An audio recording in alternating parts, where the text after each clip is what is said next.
il vous reste à peu Merci, près 10 Président. minutes. Hein, à 10 minutes avec, Je vais être avec plus rapide, Chantal Pédini. plus rapide. Très bien.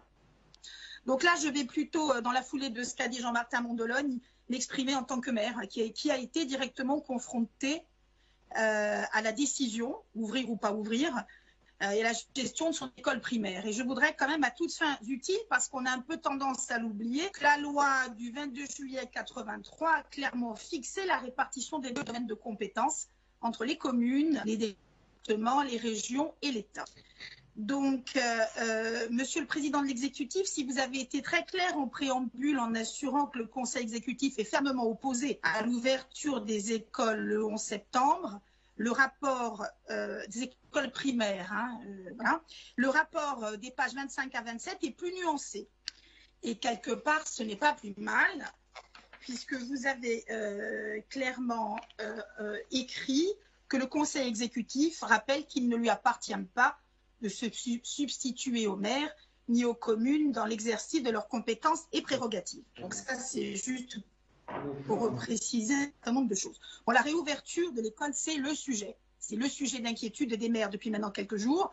Comme vous, mes chers collègues, on écoute l'avis des experts qui sont parfois contradictoires, celui du Conseil scientifique également, qui préconise un report en septembre. On écoute également au quotidien les craintes et les réticences du corps enseignant, mais également des parents d'élèves, qui, je le rappelle, en tout cas sur notre zone, à l'issue d'une enquête auprès des parents, il y a à peu près 10% des élèves qui auraient été susceptibles de reprendre les chemins de l'école élémentaire, l'école primaire, pardon, le 11 mai. Bon, alors nous retrouvons en première ligne. Quand je dis nous, ce sont les maires, un peu perdus, et pas uniquement sur le sujet des écoles, un peu inquiets, souvent sans moyens, c'est évident, et conscients qu'une réouverture sous couvert, avec l'objectif de justice sociale, d'impératif pédagogique, je cite, visant à lutter contre le décrochage scolaire, eh bien, ça peut nous paraître aujourd'hui un peu incohérent, voire très risqué dans le contexte que nous connaissons tous. Alors, Jean-Martin en a parlé, et vous aussi, nous avons reçu le 4 mai les 55 pages du cahier des charges du plan sanitaire, très strict, mais quelque part on n'en attendait pas moins, drastique mais inapplicable aujourd'hui, qui demande des moyens de protection extrêmement importants et encore insuffisants à ce stade, qui demande également, et on n'en parle pas, un personnel communal nombreux, beaucoup plus nombreux, formé à la gestion de crise, formé à la gestion des cas suspects, parce qu'on n'en parle pas, à laquelle, j'allais dire heureusement, nous n'avons jamais été confrontés.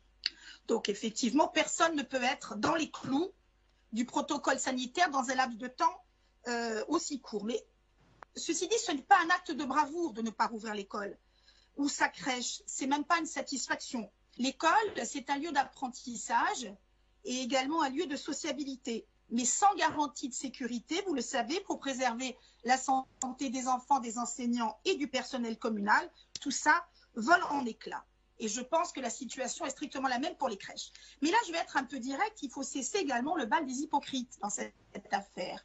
Pourquoi? Si les enseignants font jouer leur droit de retrait, et c'est largement possible, est-ce le rôle du maire d'organiser une garderie pour lutter contre le décrochage scolaire? J'aurais tendance à dire que non. Si par exemple dans nos écoles du rural, seul un enseignant sur 6 est d'accord pour reprendre, bien que va-t-il se passer? Il va garder, entre guillemets, les quelques enfants, souvent multiniveaux, qui vont retourner à l'école, et lui ne va pas pouvoir assurer la continuité pédagogique à distance au sein de sa classe. Donc ça, c'est du concret. Et je ne pense pas que c'est l'objectif qui nous est assigné. Aussi, autre chose qui est quand même un peu important, si l'objectif est surtout sanitaire et moral, il y a, vous le savez, le côté juridique, puisque la responsabilité du maire ou du chef d'établissement est engagée. Donc, nombreux sont les maires, et vous l'avez vu, qui n'ont pas attendu la position de notre Assemblée pour annoncer que dans l'incapacité de garantir le maintien de l'ordre public et la sécurité des élèves et du personnel, l'école ne rouvrirait pas le 11 mai. C'est mon cas, puisque j'ai pris un arrêté hier. Notre groupe, dont la grande majorité des élus d'ailleurs est directement confrontée à ce problème, école primaire ou secondaire n'est pas favorable à la réouverture pour ces raisons évoquées. Cependant, et je suis ravie que vous l'ayez, messieurs les présidents, évoqué en préambule, il n'y a pas les élus responsables, courageux et libres qui se prononcent en fonction de la situation, d'un côté les maires courageux et responsables qui ont décidé de fermer, et de l'autre les inconscients qui maintiennent leur établissement ouvert. Il y a simplement des élus responsables et libres qui se prononcent en fonction de la situation de leur établissement, des moyens dont ils disposent, des attentes des parents, parce qu'il peut y en avoir, des besoins des enfants, et leur décision est tout aussi honorable. Donc moi, je voudrais dire qu'aujourd'hui, émettre un avis, c'est très bien. Émettre des réserves, oui, il faut les émettre. En revanche, il faut laisser le droit aux élus, aux maires, d'exercer leurs responsabilités, car ils sont les seuls aujourd'hui à pouvoir décider, chaque parent étant libre de son côté. Et messieurs, j'allais dire, vous ne perdez pas une minute par moment pour dénoncer le centralisme parisien.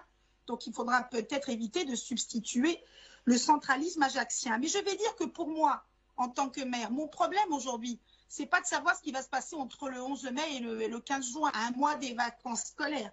Mais surtout, est-ce qu'on va être capable de résoudre cette équation à X inconnue, puisque le vrai challenge à relever, ça va être septembre. Et là, c'est là à la limite qu'on attend qu'une concertation la plus large possible puisse être mise en place, parce que le vrai défi, il est effectivement au mois de septembre.